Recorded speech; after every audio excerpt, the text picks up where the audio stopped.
Assalamualaikum warahmatullahi wabarakatuh. Saya Sylvia Trinata Subhan, absen 31, akan menjelaskan tentang sistem pertahanan tubuh mengenai antigen dan disfungsi sistem imunitas.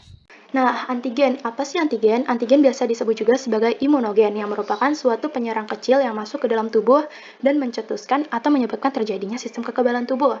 Nah, antigen khususnya mikroba seperti bakteri, parasit, dan jamur, juga berasal dari lingkungan seperti virus, bahan kimia, serbuk sari, dan lain-lain. Nah, pada setiap antigen bisa mengakibatkan infeksi pada tubuh, seperti pada halnya serbuk sari yang nampaknya tidak berbahaya, namun masih loh menyebabkan sistem kekebalan tubuh untuk merespon. Nah, jenis antigen tersebut disebut dengan alergen. Antigen sendiri memiliki dua bagian, yaitu determinan antigen atau disebut dengan epitop dan hapten. Ini determinan antigen atau disebut dengan epitop dan hapten. 1. Determinan antigen atau epitop. Nah, epitop merupakan bagian antigen yang dapat membangkitkan respon imunitas atau dapat menginduksi pembentukan antibodi. Ini dalam gambar ini bisa kita lihat, yang berwarna kuning ini disebut dengan antigen, dan yang berwarna orange yang dilingkari merupakan epitop. Nah, epitop itu merupakan respon imunitas atau dapat menginduksi pembentukan antibodi yang dapat membangkitkan respon imunitas atau dapat menginduksi pembentukan antibodi.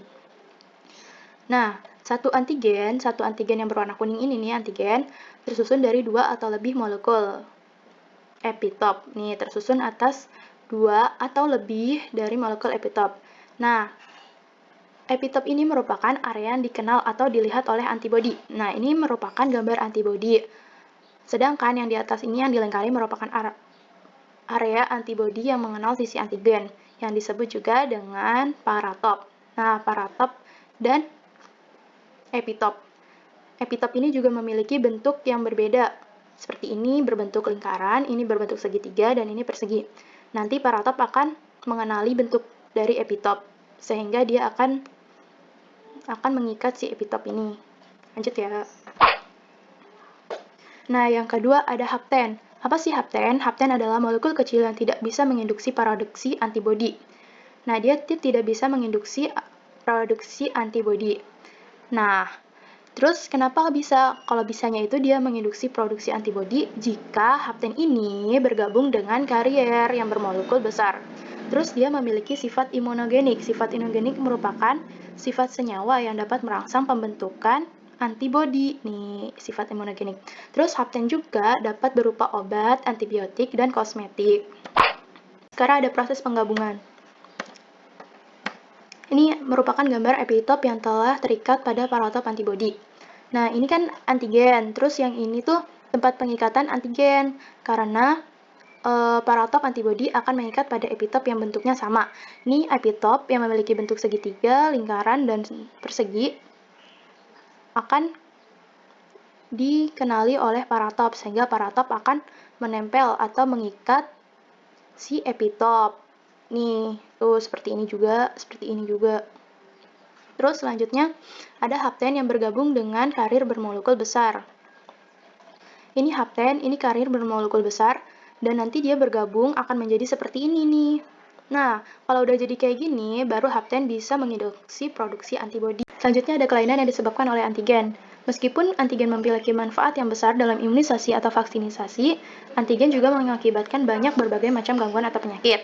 Yang pertama ada alergi, yaitu beberapa bahan yang sesungguhnya tidak berbahaya, tapi karena adanya kesalahan mekanisme sistem pertahanan tubuh, lalu dikenali sebagai antigen oleh tubuh. Nah, dampaknya tubuh akan menyerang bahan tersebut dengan mengeluarkan histamin dan senyawa lainnya. Timbullah gejala alergi atau gatal-gatal dan lainnya. Bahkan sering disalahartikan tubuh sebagai antigen adalah bahan-bahan seperti telur, udang, kepiting, ikan, kacang, dan lain-lain. Bahkan obat-obatan seperti penisilin, amoksilin yang berfungsi untuk menghambat bakteri dan metamorphiron yang berfungsi untuk meredakan nyeri dapat dianggap tubuh sebagai antigen. Yang kedua, ada toksin atau racun, yaitu senyawa yang dilepaskan oleh bakteri tetanus juga bisa bekerja sebagai antigen. Senyawa tersebut dikenal sebagai racun tetanus. Racun ini akan masuk ke dalam sistem saraf dan menimbulkan kejang-kejang seperti kejang-kejang yang berkepanjangan. Terus, toksin atau racun ini tuh toksin atau racun tetanus bukan karena paku yang ada di sini, tapi gara-gara ada bakteri tetanus yang menempel pada paku ini yang masuk melalui luka yang terbuka dari tubuh dan masuk ke dalam sistem saraf dan mengakibatkan kejang-kejang. Lanjut, terus ada infeksi kuman, yaitu baik virus maupun bakteri yang masuk ke dalam tubuh juga merupakan antigen. Tubuh akan berusaha untuk membunuh kuman tersebut dengan beragam jenis mekanisme. Di antaranya menaikkan suhu tubuh nih seperti demam, lalu melepaskan senyawa yang merusak kuman dan membentuk antibodi. Nah, lanjut ada bisa binatang. Bisa binatang bisa dari ular, lebah, kalajengking, lipan, atau binatang lainnya yang bereaksi sebagai antigen. Bisa binatang ini akan mengakibatkan sel-sel tubuh rusak dan berakhir dengan kematian. Khususnya nih apabila masuk ke dalam tubuh dalam jumlah yang besar. Lanjut ada transplantasi. Transplantasi adalah proses pencokokan, misalnya hati atau ginjal dari manusia satu dengan manusia lainnya. Nah, ini tuh bisa bekerja sebagai antigen bagi tubuh penerima organ. Karena itu, tubuh penerima akan menghasilkan antibodi terhadap organ tersebut untuk merusaknya. Nah, untuk mencegah hal itu, maka orang yang menerima cangkok organ harusnya meminum obat penekan kekebalan tubuh, misalnya kortikosteroid. Selanjutnya, saya akan menjelaskan disfungsi sistem imunitas. Disfungsi, tahu lah ya, disfungsi itu adalah kelainan fungsi sistem imunitas.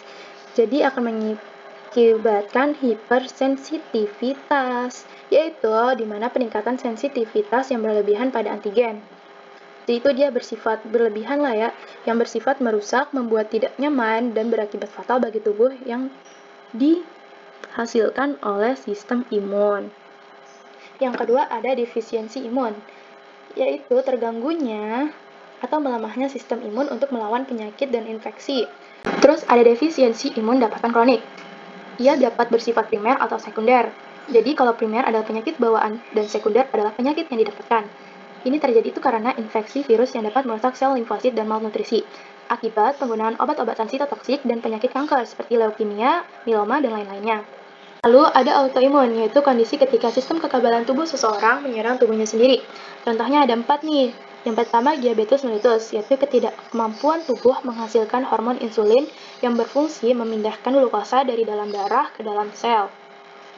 Yang kedua ada Addison disease, merupakan penyakit yang terjadi karena kelenjar adrenalin tidak bekerja secara maksimal, sehingga tubuh tidak menghasilkan cukup hormon-hormon penting. Yang ketiga ada lupus erythematosus, merupakan penyakit yang mengakibatkan peradangan di seluruh organ tubuh, seperti sendi, kulit, paru-paru, jantung, dan sebagainya. Yang keempat ada myasthenia gravis, yaitu gangguan yang mengakibatkan atau yang menyebabkan kelemahan pada otot rangka yang menyerang otot gerak. Dan sekian.